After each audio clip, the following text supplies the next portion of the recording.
This study employed several analytical techniques to investigate carbohydrates changes in sweet potatoes during curing and long-term storage. These are the detailed explanation of the research analysis method. Number 1. Sample preparation. Sweet potato roots were halved longitudinally and uniformly grated to a depth of approximately 3 millimeters. Grated tissue from 6 roots per application was combined and used for subsequent analysis. 10 grams of grated tissue was homogenized in 80% ethanol to extract carbohydrates. Number 2, extraction and filtration. The homogenized slurry was boiled for 15 minutes to denature enzymes, ensuring that enzymatic activity did not alter carbohydrates level during analysis. The boiled mixture was filtered through Whatman number 4 paper and the filtrate was used for sugar analysis. Number 3, alcohol-insoluble solids or EIS measurement. The residue retained on the filter paper after filtration was dried for 24 hours at 35 degrees Celsius under vacuum conditions. EIS, which primarily represents starch content, was quantified by weighing the dried residue. 4. High-performance liquid chromatography or HPLC. The extracted carbohydrates were analyzed using HPLC, a precise and widely used technique for sugar analysis. This method provides detailed measurements of individual sugar components such as sucrose, glucose, and fructose. 5. Dry weight determination. Duplicate samples of grated sweet potato tissue, 10 gram each, were dried at 70 degrees Celsius for 48 hours in forced air oven. Dry weight was used to normalize sugar content, ensuring that differences in water content among cultivars did not skew results.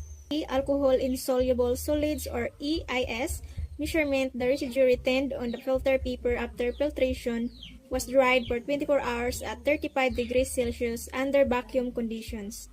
EIS, which primarily represents starch content, was quantified by weighing the dried residue. 4. High-performance liquid chromatography or HPLC. The extracted carbohydrates were analyzed using HPLC, a precise and widely used technique for sugar analysis. This method provides detailed measurements of individual sugar components such as sucrose, glucose, and fructose. 5. Dry weight determination. Duplicate samples of grated sweet potato tissue, 10 gram each, were dried at 70 degrees Celsius for 48 hours in forced air oven. Dry weight was used to normalize sugar content, ensuring that differences in water content among cultivars did not skew results. 6. Time point analysis. Measurements were taken at multiple intervals immediately after harvest after curing 10 days at the 4, 14, 22, 30, 38, and 46 weeks of storage.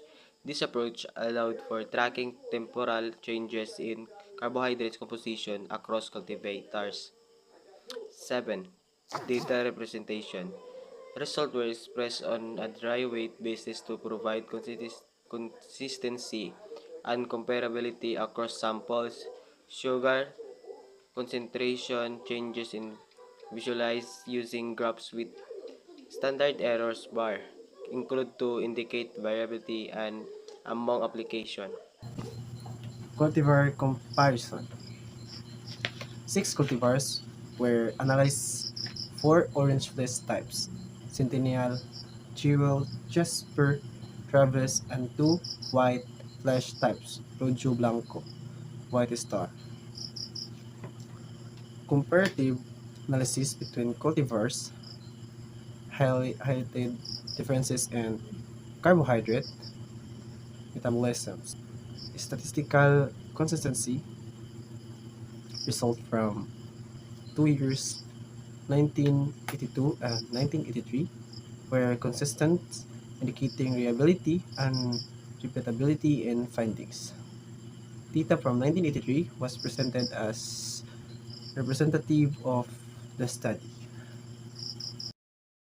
The outcomes of analytical techniques, the use of HPLC allowed precise quantification of monosaccharides and sucrose, revealing distinct trends in carbohydrate accumulation and degradation across cultivars.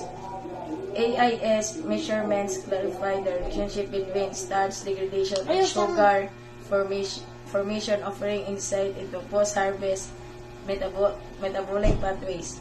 The comprehensive temporal sampling strategy provided a detailed timeline of carbohydrate transformation, differentiating short-term effects and curing from long-term storage impacts. This combination of techniques ensure an accurate and understanding of the carbohydrate changes in the sweet potatoes, make the finding robust and actionable.